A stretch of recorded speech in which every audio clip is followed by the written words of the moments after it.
Bonjour, les marchés européens évoluent en territoire négatif à la mi-séance. À Paris, le CAC perd actuellement 0,77%. On est repassé sous le seuil des 5050 points. Alors l'indice marque une pause dans son élan haussier qui lui a permis quand même d'enchaîner 7 semaines consécutives de hausse, ce qui porte sa progression annuelle à plus de 18%. Donc depuis le 1er janvier. Ailleurs, eh bien, en Europe, c'est la même tendance. À Francfort, le DAX consolide également ses gains, moins 1,27% à 11 886 points, alors que le DAX a franchi à plusieurs reprises la semaine dernière le seuil des 12 000 points. Et puis, même tendance qu'on observe également à Londres où le FTSE redonne 0,3% après avoir dépassé le seuil des 7000 points. C'est tout simplement du jamais vu en ce qui concerne l'indice londonien.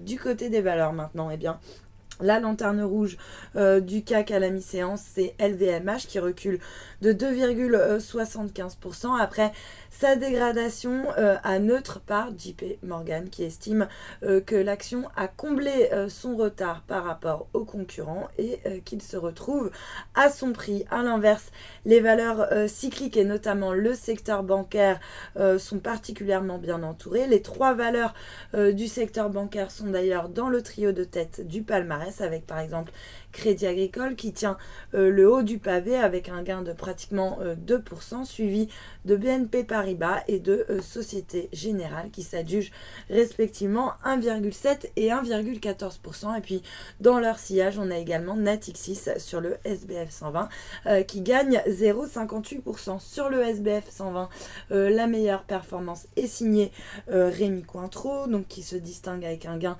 de pratiquement 2%. Là encore, c'est une note d'analyste qui fait bouger le dossier. Les analystes de Bryan Garnier qui ont relevé leurs recommandations à acheter et porter leur objectif de cours à 78 euros. Le courtier qui estime que le producteur de spiritueux devrait bénéficier de taux de change très positifs, à comprendre bien sûr la baisse de l'euro par rapport au dollar. Et puis à l'inverse, le secteur automobile, lui, poursuit sa consolidation. On a toutes les valeurs qui s'inscrivent dans le rouge, à commencer par Forestia qui abandonne 3,6%, Montupé qui perd également plus de 3%, Valeo qui signe l'une des plus fortes baisses sur le CAC, moins 2,16%. Et puis pour terminer, du côté des constructeurs, eh bien l'heure est également aux prises de bénéfices, notamment pour Renault qui perd 1,7%, tandis que Peugeot qui vient de faire son retour au sein du CAC, eh bien il redonne quand même 1,36%.